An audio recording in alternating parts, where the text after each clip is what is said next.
I got into boxing actually by doing it progressively through martial arts. I started in Taekwondo and, you know, excelled in that, then got into kickboxing, excelled in that, got into, you know, Kempo, and then it all led into boxing.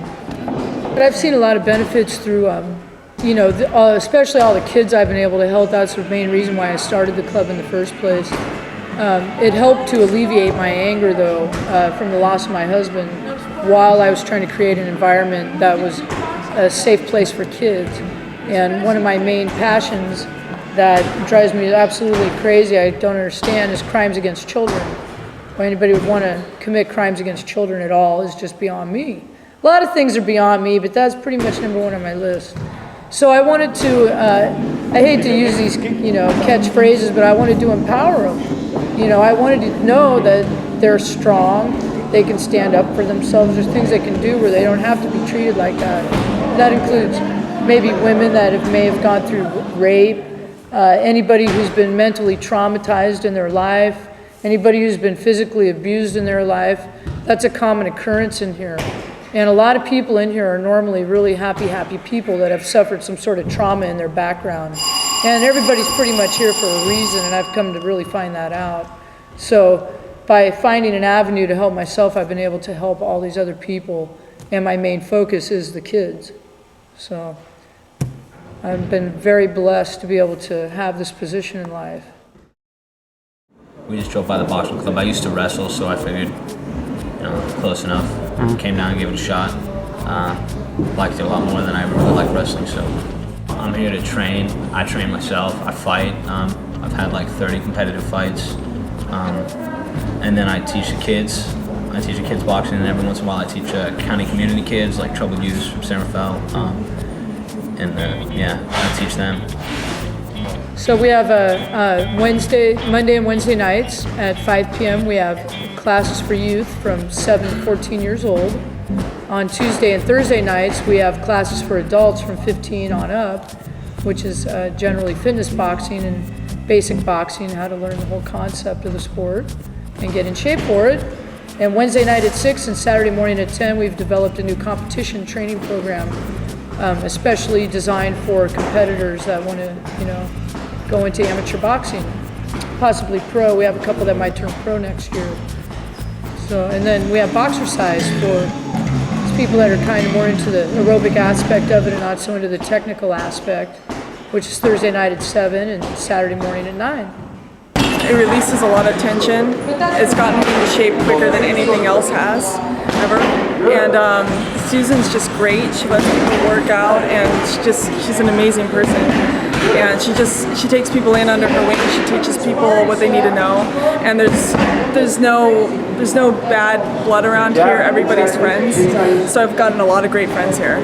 I help coach the guys and girls who want to compete. I coach more the older people that want to compete and that want to do it really. Want to do it competition more so than people that just want to do it for exercise. I'm more into coaching people that want to compete. We get a lot of kids that have built up tension, let's say. Like right now, I just got a phone call from the probation department, and they send me a lot of kids from juvenile hall, or kids that are coming out of juvenile hall that need some sort of direction and guidance.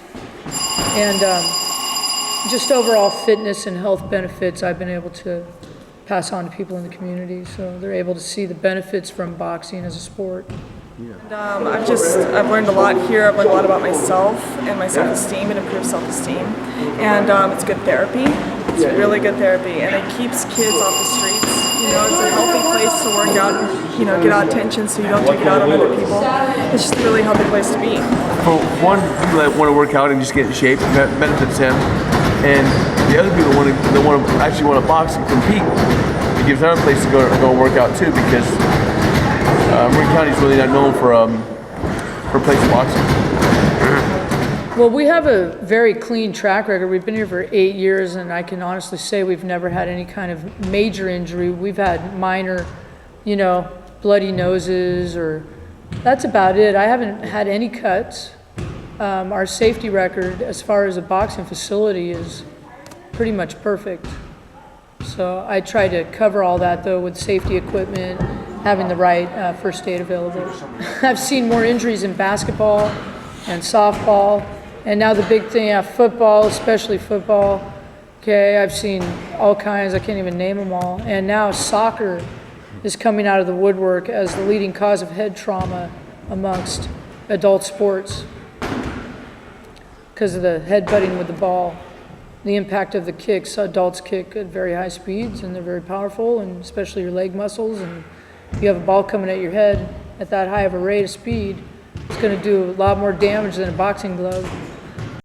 I've had a lot of great success with weight loss, and that's one of the reasons that I was able to stay in the sport and bring it to the level I'm on, is because of the weight loss success that I've had through the sport. I used to weigh about 200 pounds, and my last fight I fought at 135 pounds.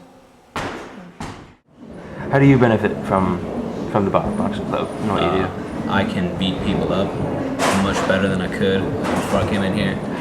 Good shape, you know, I like it. Keeps me active, gives me something to possess myself with. I like it a lot, being in here, and it just it's made me understand a lot of things about myself. You know, you learn a lot. It's an introspective thing, being a fighter, and you know, fighting lessons you learn in the ring, you can carry out. When the guys and girls do good, and I see them getting better and their self-esteem and their confidence improving, I like to see that. That's how it benefits me. The Novato Boxing Club in Afghanistan, the hat was given to my friend to take to Afghanistan with him because he thought he might not be returning. He goes there to set up aid and care for refugees. So I gave him a Novato Boxing Club hat to take with him, and he gave it to his interpreter's son and then took a picture of his son for me wearing the hat and brought it back. So we started a trend with hats around the world. Over here we have Novato Boxing Club in Guatemala, where one of our main funders, the person that gives us our grant money, is a nurse, and she goes into rainforests to set up aid for people that don't know about how to take care of babies and postnatal care. And she gave this child down there, was 16, had no parents and no hat. All the other kids had hats except him, so she gave the hat to him in the rainforest in Guatemala. We also have one in Taiwan, which I'm still waiting on a picture of.